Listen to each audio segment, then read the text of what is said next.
happy that you're all here to kind of, a lot of you probably are just going to be learning for the first time some of these tools. Some of you may have some experience, which is fine. And we're going to try to kind of bring people along at different paces. And we're going to, initially we didn't know how many people would come, so we were planning actually 2 completely separate sessions, and which is why I had a questionnaire about, which do people prefer to kind of learn about. A lot of people put desktop tools, and because we're kind of a nice, intimate group, I think what we decided was that we would keep everyone together for a while and learn one of the desktop tools for digital storytelling. And then at a certain point, we'll have a break and kind of give people a choice about if they want to keep working on the tool that we're kind of showing you, you can. If you'd rather learn about one of the online tools that we kind of have designed some things around, we'll transition to my classroom and people can kind of work on that there. So it'll be your choice, kind of how comfortable you're feeling and how much you want to keep working on whatever you're working on. And certainly our goal through the writing project is always to have time for people to be doing things. So I'm going to talk for a little while, but we're going to show you some things, and then you're going to be working, playing. Not work, play. It's Saturday morning. But really to have hands-on time to do stuff with us kind of wandering around and helping you as best we can.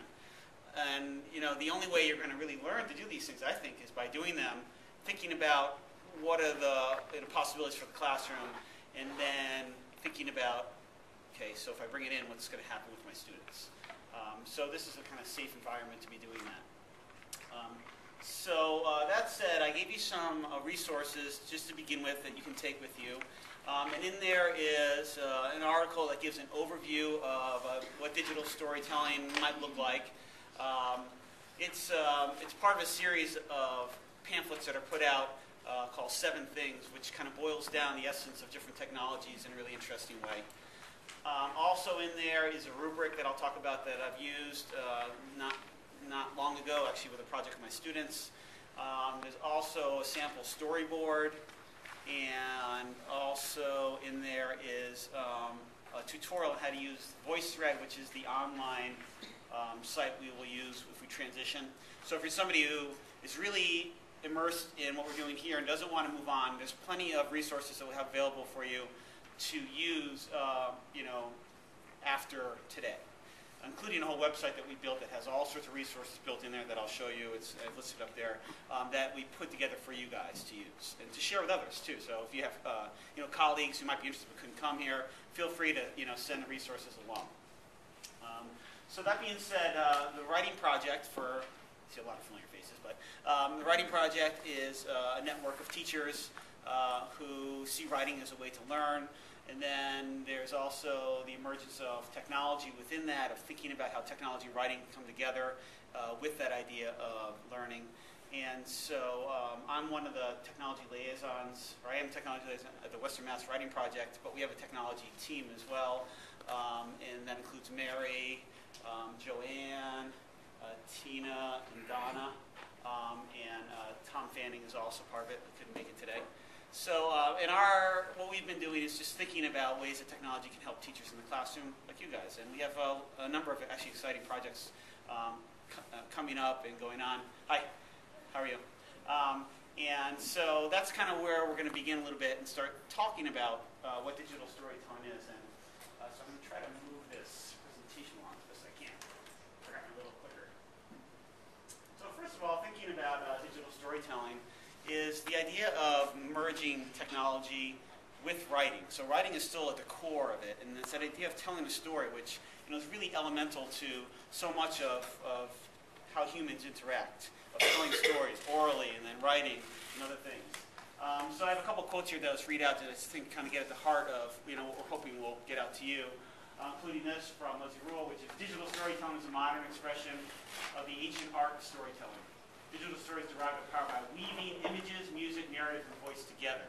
So it's that idea of kind of pulling all these different mediums together in a way that really engages students in a different way, or at least maybe not completely different, but in a way that kind of gets at the way they interact with each other. So hopefully it has meaning to them. This was, I think, a nice graphic that came out in Edutopia not too long ago. And Edutopia is a magazine put out by George Lucas, you know, Star Wars guy. That was free for teachers, and now he started charging, so I don't get it anymore.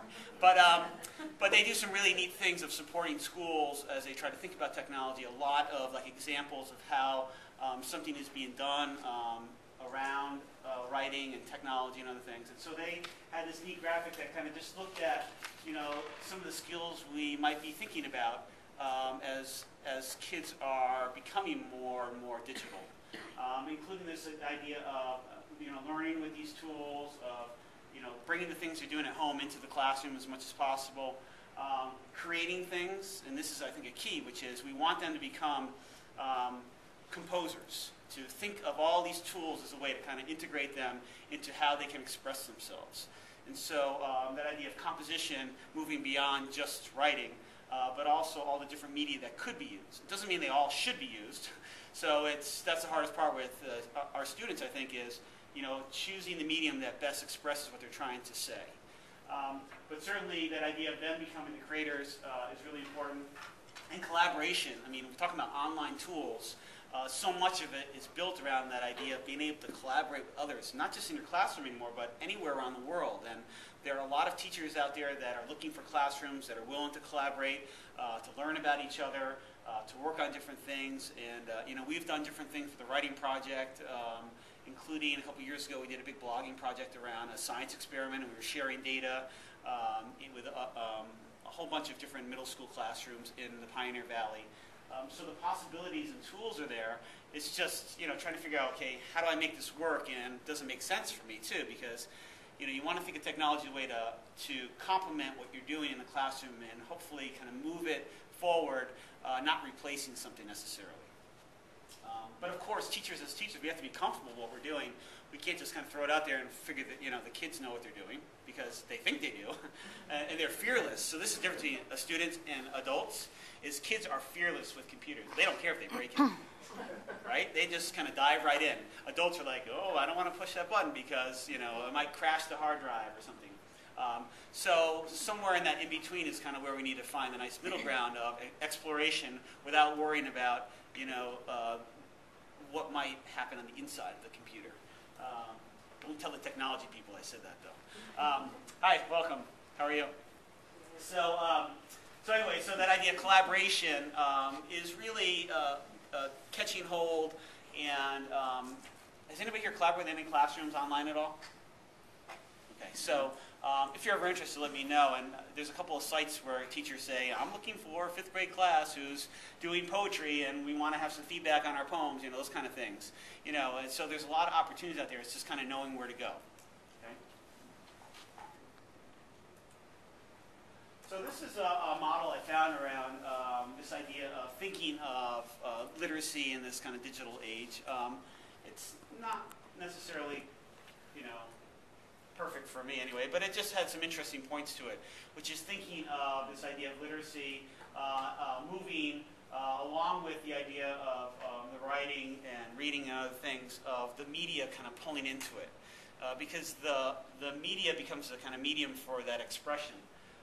But some of these are still common without the digital, the idea of audience and, you know, and print and other things. But then when you start pulling in the idea of being able to comment on other people's work, adding your voice as audio, of thinking of how you might show something perhaps in video or in images, as those things start kind of pulling together, they kind of start getting people talking about, okay, is literacy changing as a result of what's going on? And I don't think there's really consensus necessarily, although certainly organizations like you know, NCTE and others, the English Teacher Network, have really kind of come forward and kind of put forth a number of things that, you know, are documenting what they see as possibilities in interesting ways, and trying to kind of urge teachers to kind of move forward in that direction. And partly to, you know, meet students where a lot of them are. In that idea of using technology, not always skillfully, but certainly more comfort level than a lot of teachers have. So here's a quote from Daniel Pink about stories. We are our stories. We compress years of experience, thought, and emotion to a few compact narratives. that we convey to others and tell to each other. And again, that's that idea that we all tell stories, whether we call them stories or not. And so when we start talking about digital storytelling, part of that is figuring out, okay, what's that kernel that we're going to get at? And then how do I tell it through my voice and my images and transitions and music, too, that sets the mood for things? And how do those all kind of pull together? So this graph, you probably can't see it that well, can you? And I'm going to send you the link that'll have it, so I'll just quickly go over it. But basically, this idea of kind of things converging together when we talk about digital storytelling, of the media that we would use to tell the story, video, audio, how we would write our stories, the storyboarding out, the scripting. So usually with a bigger kind of digital storytelling project, you would definitely want to have, you know, brainstorming activity. You want to storyboard things out. You want to create the script for what is going to be layered, what audio will be layered over the images, and how do you figure that out? And those are all crucial, critical thinking skills if you think about it, of how you do that. And then, of course, kind of coming into making it into the project. And then what do you do with it? Well, you can now, you know, share it with on DVDs or on online sites. There's all sorts of different ways to kind of move with the publishing aspect of things that weren't really necessarily always available. But certainly, the online world is built around the idea of multiple media, images, and other things.